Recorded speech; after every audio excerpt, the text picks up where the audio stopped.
বিশেষ বিশেষ খবর হলো, দেশ আজ যথোচিত মর্যাদায় ৭৭তম সাধারণতন্ত্র দিবস উদযাপন করছে। দিল্লির কর্তব্য পথে সশস্ত্র বাহিনীর কুচকাওয়াজের অভিবাদন গ্রহণ করবেন রাষ্ট্রপতি দ্রৌপদী মুর্মু।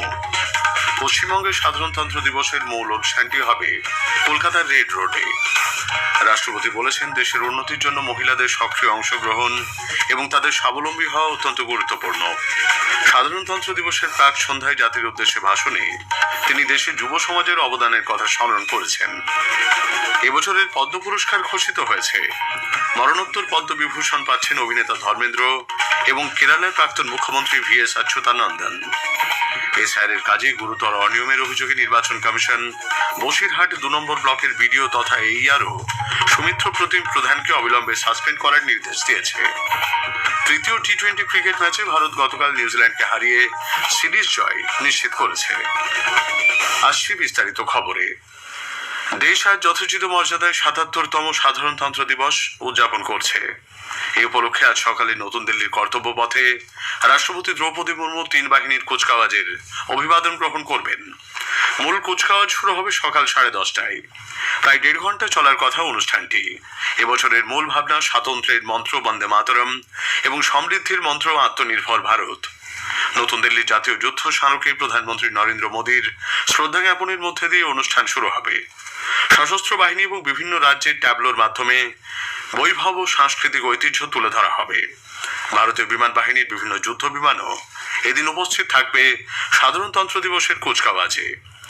দেশ ও সমাজ গঠনে সেনাবাহিনীর অবদানের কথা স্মরণ করে 2005 জন শিল্পী নানা সাংস্কৃতিক অনুষ্ঠানে অংশ নেবেন। এই অনুষ্ঠানের ধারা বিবরণী সম্প্রচারের জন্য আজ আকাশবাণী কলকাতার FM রেনবোর সকাল 10টায় এবং বেলা 11টার সংবাদ হেডলাইন বাতিল থাকছে। পাশাপাশি সকাল 10:10 সঞ্চয়িতা থেকে প্রচারিত স্থানীয় সংবাদও বাতিল থাকবে। ধারা বিবরণী বেলা 12টার পরেও যদি চলে তাহলে 12টার হেডলাইনও বাতিল হবে। আজও মৈত্রী প্রচার তরঙ্গে রাত 9:15টার বিশ্ব পরিক্রমা 15 মিনিটের হবে। সাধারণতন্ত্র দিবস উপলক্ষে আজ সকালে নতুন দিল্লির কর্তব্য পথে প্রধান অতিথি হিসেবে উপস্থিত থাকবেন ইউরোপীয় কাউন্সিলের সভাপতি অ্যান্টোনিও লুই সান্তোস দা কোস্তা এবং ইউরোপীয় কমিশনের সভাপতি উর্সুলা ভন ডার লিয়েন। বিদেশমন্ত্রী ডক্টর এস জয়শঙ্কর গতকাল নতুন দিল্লিতে তাদের সঙ্গে সাক্ষাৎ করেছেন। প্রধানমন্ত্রী নরেন্দ্র মোদীর সঙ্গে দুই নেতার আসন্ন বৈঠকে ভারত ইউরোপীয় ইউনিয়ন সম্পর্কের ক্ষেত্রে একটি নতুন অধ্যায়ের সূচনা হবে বলে ডক্টর জয়শঙ্কর আশা প্রকাশ করেন। সাধারণতন্ত্র দিবসের কুচকাওয়াজের জন্য ট্রাফিক নিয়ন্ত্রণ সংক্রান্ত একটি নির্দেশিকা প্রকাশ করেছে দিল্লি পুলিশ। চিরাচরিত বিজয় চক থেকে লালকেল্লা পর্যন্ত এই কুচকাওয়াজ হবে। কর্তব্য পথ কুচকাওয়াজে শেষ না হওয়া পর্যন্ত বন্ধ থাকবে। বিজয় চক এবং ইন্ডিয়া গেটের মাঝে কর্তব্য পথের অংশে কোনো ক্রসিং বেলা 2টো পর্যন্ত খোলা হবে না।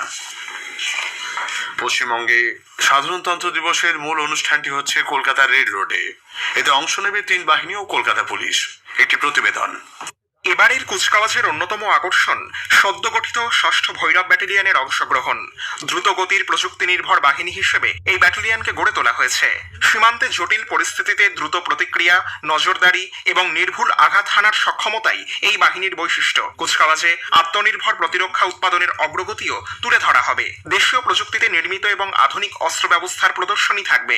উন্নত রকেট ও আকাশ প্রতিরক্ষা ব্যবস্থা প্রদর্শনের মাধ্যমে শত্রুপক্ষের ড্রোন বা আকাশপথে আক্রমণ প্রতিহত করার সক্ষমতাও তুলে ধরা হবে। জাতীয় নিরাপত্তা, স্বনির্ভরতা এবং প্রযুক্তি নির্ভর আধুনিকীকরণের অঙ্গীকারকে সামনে রেখে আয়োজিত এই কুচকাওয়াজে ভারতীয় সেনাবাহিনীর বর্তমান ও ভবিষ্যৎ যুদ্ধ প্রস্তুতির চিত্র স্পষ্ট হয়ে উঠবে বলে জানিয়েছে আয়োজক কর্তৃপক্ষ। এর প্রেক্ষিতে নিরাপত্তা ব্যবস্থা আরো জোরদার করা হচ্ছে। অভিরূপ ভট্টাচার্যের সঙ্গে রক্তিম ভট্টাচার্য, আকাশবাণী সংবাদ। উপরাষ্ট্রপতি সিভি রাধাকৃষ্ণন এবং প্রধানমন্ত্রী নরেন্দ্র মোদী সাধারণতন্ত্র দিবস উপলক্ষে দেশবাসীকে শুভেচ্ছা জানিয়েছেন। সামাজিক মাধ্যমে এক বার্তায় উপরাষ্ট্রপতি বলেছেন, ন্যায়, স্বাধীনতা, সাম্য ও মৈত্রীর কালোত্তীর্ণ আদর্শে ভারতের সাধারণতন্ত্র প্রাণবন্ত হয়ে উঠেছে। সামাজিক মাধ্যমে এক বার্তায় প্রধানমন্ত্রী নরেন্দ্র মোদী বলেছেন, উন্নত ভারত গঠনের লক্ষ্যে নাগরিকরা নবচেতনা ও উৎসাহে উদ্দীপিত হয়ে উঠবেন। এবছরের পদ্ম পুরস্কার ঘোষণা করা হয়েছে। পুরস্কার প্রাপকদের মধ্যে 19 জন মহিলা, 16 জন মরণোত্তর এই পুরস্কার পাবেন। 5 জন পদ্মবিভূষণ, 13 জন পদ্মভূষণ, 113 জন পদ্মশ্রী পুরস্কার পাচ্ছেন। প্রয়াত অভিনেতা ধর্মেন্দ্র মরণোত্তর পদ্মবিভূষণ পাবেন। পদ্মভূষণ প্রাপকদের তালিকায় রয়েছেন গায়িকা অলকা ইয়াগনিক, এবং অভিনেতা মামুত্তি। রাজনীতিবিদ শিবু সোরেনকেও মরণোত্তর পদ্মভূষণ দেওয়া হচ্ছে। পদ্মশ্রী পাচ্ছেন 113 জন, এর মধ্যে রাজ্যের 11 জন রয়েছেন। রাষ্ট্রপতি দ্রৌপদী মুর্মু গতকাল ৭৭তম সাধারণতন্ত্র দিবসের প্রাক্কালে সশস্ত্র বাহিনীর ৭০ জন সৈনিককে বীরত্বের জন্য পুরস্কার প্রদানে অনুমোদন দিয়েছেন। মরণোত্তর পুরস্কার দেওয়া হবে 6 জনকে। আন্তর্জাতিক মহাকাশ স্টেশনে যাওয়া প্রথম ভারতীয় মহাকাশচারী বায়ুসেনার গ্রুপ ক্যাপ্টেন শুভাংশু শুক্লাকে দেশের সর্বোচ্চ শান্তিকালীন বীরত্ব সম্মান অশোক চক্র প্রদান করা হবে। খবর শুনছেন আকাশবাণী থেকে।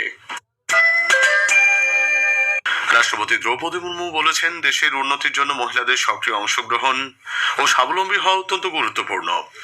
মা ও বোনেরা অচলায়তন ভেঙে এগিয়ে চলেছেন।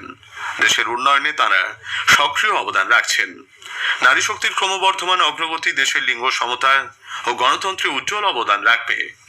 রাষ্ট্রপতি বলেন, প্রধানমন্ত্রী জনধন যোজনার আওতায় এখনো পর্যন্ত ৫৭ কোটিরও বেশি ব্যাংক অ্যাকাউন্ট খোলা হয়েছে, যার মধ্যে ৫৬% মহিলা। हमारी बहनें और बेटियां परंपरागत रूढ़ियों को तोड़कर आगे बढ़ रही हैं। महिलाएं देश के समग्र विकास में सक्रिय योगदान दे रही है। 10 करोड़ से अधिक सेल्फ हेल्प ग्रुप से जुड़े बहनें विकास की नई परिभाषा लिख रही हैं। महिलाएं खेत खलिहानों से लेकर अंतरिक्ष तक, स्वरोजगार से लेकर सेनाओं तक अपनी प्रभावी पहचान बना रहे हैं। पिछले वर्ष नवंबर में भारत की बेटियों ने ICC women's cricket world cup और blind women's T20 world cup जीतकर स्वर्णिम इतिहास रचा है। সাধারণতন্ত্র দিবসের প্রাক সন্ধ্যায় জাতির উদ্দেশ্যে ভাষণে রাষ্ট্রপতি বলেন, মহিলাদের স্বাস্থ্য, শিক্ষা, নিরাপত্তা এবং অর্থনৈতিক ক্ষমতায়নের কেন্দ্রীয় সরকারের প্রচেষ্টা বহু ক্ষেত্রে নারীর অংশগ্রহণকে বাড়িয়ে তুলেছে। পশ্চিমবঙ্গের বসিরহাট উত্তর বিধানসভা কেন্দ্রে এসআইআর শুনানি প্রক্রিয়ায় গুরুতর অনিয়মের অভিযোগে নির্বাচন কমিশন বসিরহাট 2 নম্বর ব্লকের বিডিও তথা এইআরও সুমিত্র প্রতিম প্রধানকে অবিলম্বে সাসপেন্ড করার নির্দেশ দিয়েছে। পাশাপাশি তাকে সমস্ত নির্বাচন সংক্রান্ত কাজ থেকেও সরিয়ে দেওয়ার নির্দেশ দেওয়া হয়েছে। নির্বাচন কমিশনের তরফে রাজ্যের মুখ্য সচিবকে পাঠানো চিঠিতে জানানো হয়েছে যে বসিরহাট উত্তর বিধানসভা কেন্দ্রে সংশ্লিষ্ট আধিকারিক নিজে 11 জন অতিরিক্ত এইআরও নিয়োগ করেন এবং সুমোটো নির্দেশ জারি করে শুনানি পর্ব পরিচালনা করেন, যদিও তার এমন কোনো আইনি ক্ষমতা ছিল না। ত্রিপুরার প্রাক্তন মুখ্যমন্ত্রী তথা বিজেপি নেতা বিপ্লব দেবের সভাকে কেন্দ্র করে গত সন্ধ্যায় বেহালার শখের বাজার এলাকায় অশান্তি ছড়ায়। তৃণমূল কংগ্রেস ও বিজেপি সমর্থকদের মধ্যে হাতাহাতি বাধে। অভিযোগ, ঘটনার পর স্থানীয় তৃণমূল কাউন্সিলরের অফিসে ভাঙচুর চালান বিজেপি কর্মী সমর্থকরা। বিজেপি সভামঞ্চে আগুন লাগানোর অভিযোগ উঠেছে তৃণমূল কংগ্রেসের বিরুদ্ধে।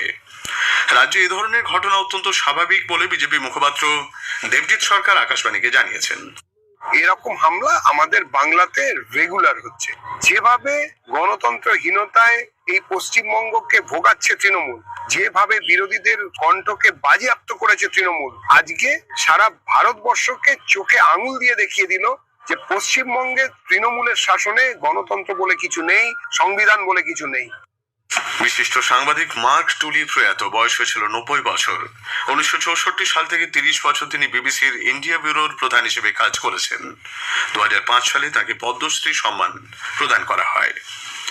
ভারত নিউজিল্যান্ডের বিরুদ্ধে 5 ম্যাচের T20 সিরিজে জয় নিশ্চিত করেছে। গুয়াহাটির বর্ষাপাড়া স্টেডিয়ামে গতকাল তৃতীয় T20 ম্যাচে ভারত 8 উইকেটে নিউজিল্যান্ডকে হারিয়ে দেয়। ব্যাংককের সাব মহিলা ফুটসাল চ্যাম্পিয়নশিপে গতকাল শ্রীলঙ্কার বিরুদ্ধে 5-2 গোলে জিতে ভারত রানার্স আপ হয়েছে। ভারতের হয়ে সোনালী মণ্ডল হ্যাট্রিক করেছেন। শেষ করার আগে খবরের বিশেষ কিছু অংশ আরও একবার। দেশ আজ যথোচিত মর্যাদায় ৭৭তম সাধারণতন্ত্র দিবস উদযাপন করছে। দিল্লির কর্তব্য পথে সশস্ত্র বাহিনীর কুচকাওয়াজে অভিবাদন গ্রহণ করবেন রাষ্ট্রপতি। এবছরের পদ্ম পুরস্কার ঘোষিত হয়েছে। মরণোত্তর পদ্মবিভূষণ পাচ্ছেন অভিনেতা ধর্মেন্দ্র এবং কেরালার প্রাক্তন মুখ্যমন্ত্রী VS অচ্যুতানন্দন। তৃতীয় T20 ক্রিকেট ম্যাচে ভারত গতকাল নিউজিল্যান্ডকে হারিয়ে সিরিজ জয় নিশ্চিত করেছে। খবর শেষ হলো।